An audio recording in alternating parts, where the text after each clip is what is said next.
အားလုံးပဲမင်္ဂလာပါဒီနေ့ဗီဒီယိုလေးမှာတော့ online teaching နဲ့ online meeting တွေအတွက်အသုံးတည့်စေမဲ့ Google Meet အသုံးပြုနည်းကိုအစမှအဆုံးအသေးစိတ်ကျွန်တော်ရှင်းပြပေးမှာပဲဖြစ်ပါတယ် Google Meet ကိုသုံးရတဲ့အားသာချက်အချက်ကတော့ Zoom free account လို့အချိန် limited မရှိဘဲနဲ့မိမိကြိုက်တဲ့လောက်အသုံးပြုနိုင်မှာပဲဖြစ်ပါတယ်အရင်တော့ကတော့ Google Meet ကို free မရပါမယ်အခုတော့ Google Meet ကိုတော့ free ပေးလိုက်ပါပြီဟုတ်ပြီအဲ့တော့ကျွန်တော်ရဲ့ဗီဒီယိုလေးကိုစလိုက်ရအောင်ကျွန်တော်တို့ Google Meet ကိုတွားမယ်ဆိုလို့ရှိရင်ကျွန်တော်ပထမအောင်ဆိုဒီဘက်ညာဘက်တောင်းလိုက်မှာဒီလိုအဆက်လေးကိုတွေ့ပါလိမ့်မယ် Google App ဆိုတာလေးကိုတွေ့ပါလိမ့်မယ်ဒါလေးကိုတစ်ချက်နှိပ်လိုက်ပါဒီမှာ Meet ဆိုတဲ့ဟာလေးကိုတွေ့ပါလိမ့်မယ်ဒီကောင်လေးကိုတို့လိုလဲရွှေ့လို့ရပါတယ်ဒီကောင်ဖိပြီးတော့ drag လိုတဲ့နေရာလေးရောက်လို့ရှိရင်လွှတ်လိုက်လို့ရပါတယ် Meet ဆိုတာကတော့ Google Meet ကိုပြောတာပါဒါလေးကိုတစ်ချက်နှိပ်လိုက်ပါမယ်ဟုတ်ပြီဒါကတော့အရင်ဆုံးတွေ့ရမယ်ပုံစံပါဟုတ်ပြီအရင်ဆုံး meeting ကို create လုပ်မယ်ဆိုလို့ရှိရင်ဒီဘက်တောင်းလေးမှာ new meeting ဆိုတဲ့ဟာလေးရှိပါတယ်ဒါလေးကိုကျွန်တော်နှိပ်ပေးရပါမယ်ဟုတ်ပြီကျွန်တော်ဒီမှာနှိပ်လိုက်ပါမယ်ဒီ new meeting ကိုနှိပ်လိုက်ပြီဆိုတာနဲ့ဒီမှာကျွန်တော်၃မျိုးတွေ့ပါလိမ့်မယ် create a meeting for later ဒါလေးကိုနှိပ်လိုက်ပြီဆိုလို့ရှိရင်ဒီ link လေးကိုကိုကတင်ထားပြီးတော့ကျွန်တော်ဒီကနေပြီး copy ကူးပြီးတော့ကျွန်တော် Viber နဲ့ဖြစ်ဖြစ် Facebook ကဖြစ်ဖြစ် email နဲ့ဖြစ်ပို့လို့ရတယ်ကို၌ကလည်းဒီ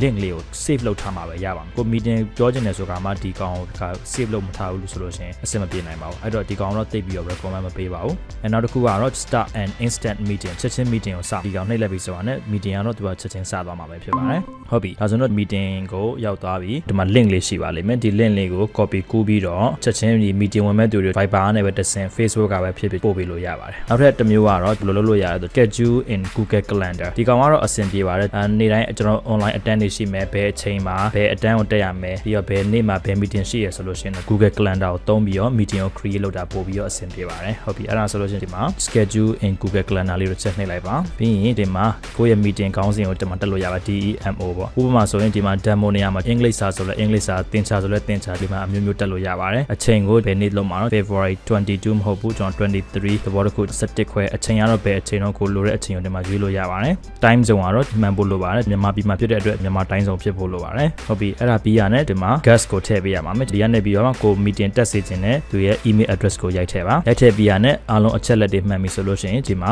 save နှိပ်ပေးလို့ရပါပြီဟုတ်ပြီအဲ့တော့ meeting ကိုပို့လိုက်ပါမယ်ဟုတ်ပြီအဲ့ဆိုလို့ရှိရင်ကျွန်တော်ရဲ့ပို့လိုက်တဲ့ email ကိုတစ်ချက်စစ်ကြည့်ပေးပါမယ်ဒါဆိုလို့ရှိရင် Lashio Ko ကနေပြီးတော့ invite လုပ်ထားတဲ့ email ကိုတွေ့ပါလိမ့်မယ်ဟုတ်ပြီဒီ email ကနေပြီးတော့ meeting ကိုတက်မှာလားတေချာဘူးလားလုံးဝမတက်ဘူးလားတက်မယ်ဆိုတော့ yes ပေါ့ဒီ email ကနေပြီးတော့ meeting ကိုဘယ်လိုဝင်ရမလဲဆိုတော့ဒီမှာ joining info လို့တွေ့ပါလိမ့်မယ် join with Google Meet ဆိုတဲ့ဟာလေးတွေ့ပါလိမ့်မယ်ဒီကောင်လေးကိုနှိပ်ပေးရနဲ့အဲ့ meeting ကိုတစ်ခါတည်းတန်းပြီးတော့ရောက်သွားမှာပဲဖြစ်ပါတယ်ဒီမှာ ask to join ကိုရဲ့ host ကိုဒီကနေပြီးတော့ permission တောင်းလို့ရပါတယ်ဒီက ask to join နှိပ်လိုက်ပြီးဆိုတာနဲ့ host ကနေပြီးတော့မှဟိုဘက်ကနေ approve လုပ်ပြီးဆိုလို့ရှိရင်ဒီ meeting ကိုဝင်လို့ရပါပြီနောက်ထပ်တစ်ခုကတော့ control လုပ်ရမယ်ဆိုတာလေးကိုပြပေးပါမယ်ဥပမာကျွန်တော် instant meeting နဲ့စရဲဆိုပါတော့ဟုတ်ပြီဒါဆိုလို့ရှိရင်ကျွန်တော်တို့ကဒါဆို meeting ကိုရောက်သွားပြီဒီဘက်တောင်းလေးမှာဒါကတော့အတန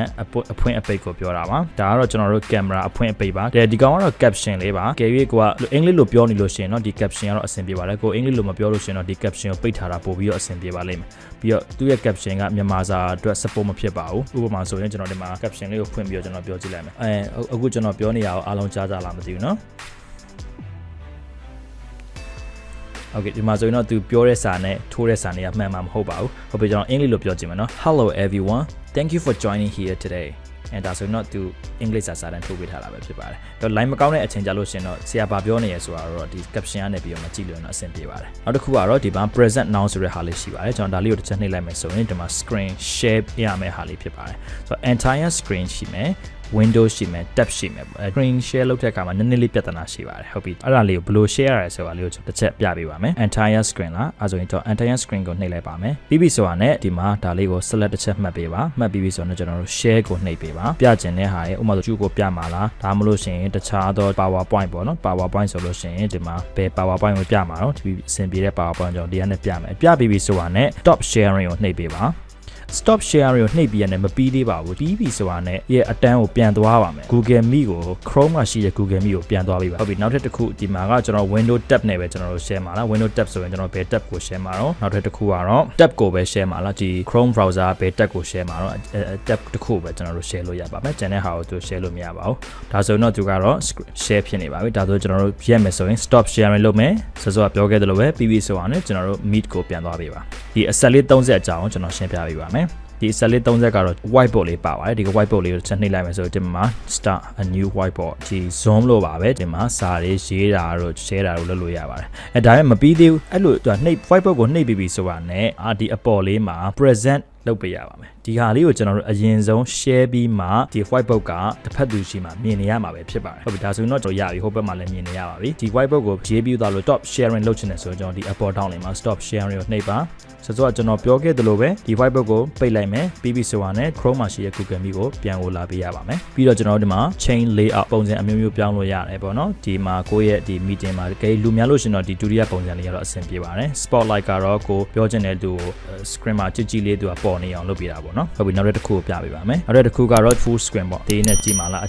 ကြီးနဲ့ကြည့်မှာလားပေါ့နော် visual effect ကတော့ကျွန်တော်ကနေပြီးတော့ background ပုံတွေပြောင်းတာပဲဖြစ်ပါတယ်ပြီးတော့ဒီ meeting လုပ်နေနေပဲကျွန်မ show everyone ကိုနှိပ်လိုက်မယ်ဆိုရင်ဒီမှာ meeting မှာရှိတဲ့သူတွေအားလုံးရဲ့ speaker ကို mute မှာလားပြီးရင်ကို meeting လုပ်နေနေထပ်ပြီးတော့လူတွေကို invite လုပ်ချင်လားလုပ်ချင်လို့ရှိရင်ဒီမှာ email address ကိုရိုက်ထည့်ပေးလိုက်ရမှာပဲ host ကနေပြီးတော့မှကျန်တဲ့သူတွေက screen share လို့ရလား chat box သုံးလို့ရလား microphone ကိုသုံးလို့ရမလားဆိုတော့ဒီကနေပြီးတော့ control လုပ်လဲရပါတယ်ဟောဒီမှာတော့ဒါလေးကတော့ chat ပါဒီကနေပြီးတော့ဒီမှာစကားပြောလို့ရပါတယ် hi ပြီးရင်နောက်တစ်ခုကဒီမှာပြချင်တဲ့ဟာလေးတစ်ခုရှိပါသေးတယ်နောက်ဆုံးတစ်ခုကဒီမှာ setting မှာဒီ setting ကဘယ်လိုအရေးကြီးလဲဆိုတော့ audio microphone တွေကိုဒီမှာပြောင်းပေးရပါမယ်ကိုယ့်ရဲ့မှာ microphone နဲ့လွဲနေလို့ရှိရင်အသံမကြားတတ်ပါဘူးကျွန်တော်ဒီမှာ video မှာတော့အသုံးပြုခြင်းနဲ့ webcam ကိုပြောင်းပေးရမှာပဲဖြစ်ဆိုတော့ resolution ကိုလည်း auto ပဲထားရတော့အဆင်ပြေပါတယ်ဘာလို့ high definition 920ဆိုလို့ရှိရင် line မကောင်းတဲ့ခါကျရင်တော့အဆင်မပြေနိုင်ပါဘူးဒါဆိုရင် meeting ကထွက်ချင်တယ်ဆိုလို့ရှိရင်ဒီတောင်လေးမှာအောက်ဆုံးမှာအနီလေးရှိပါတယ်ဒီ leave call လေးကိုနှိပ်လိုက်ပြီးဆိုတာနဲ့just leave the call ကိုပဲထွက်ပြီးတော့ကျန်တဲ့ meeting မှာရှိတဲ့သူတွေဒီ meeting မှာကြံခဲ့မှာလားဒါမှမဟုတ်ရှင် end the call for everyone ကိုလည်းထွက်သွားမယ်ကျန်တဲ့သူတွေလည်းဒီ meeting ကနေပြီးတော့မှထွက်သွားမယ်ပေါ့နော်ဆိုတော့ကျွန်တော်ဒီမှာတော့ end call for everyone ပေါ့ဒါဆိုရင်တော့ကျွန်တော်ရဲ့ meeting ကပြီးသွားပါပြီဟုတ်ကဲ့ပါအားလုံးကိုကျေးဇူးတင်ပါတယ်ဒီ video လေးကမိတ်ဆွေတို့အတွက်တစုံတရာအကျိုးရှိတယ်ဆိုလို့ရှိရင်ကျွန်တော်ရဲ့ Facebook page နဲ့ YouTube channel လေးကိုလည်း subscribe လုပ်ပေးခဲ့ပါအောင်နော်မိတ်ဆွေတို့အနေနဲ့ tutorial video လေးလုပ်စေချင်တာရှိလို့ရှိရင်လည်း comment box လေးမှာအကြံပြုရေးသားပေးလို့ရပါတယ်အားလုံးနောက် video မှာပြန်ဆုံကြမယ်နော် bye bye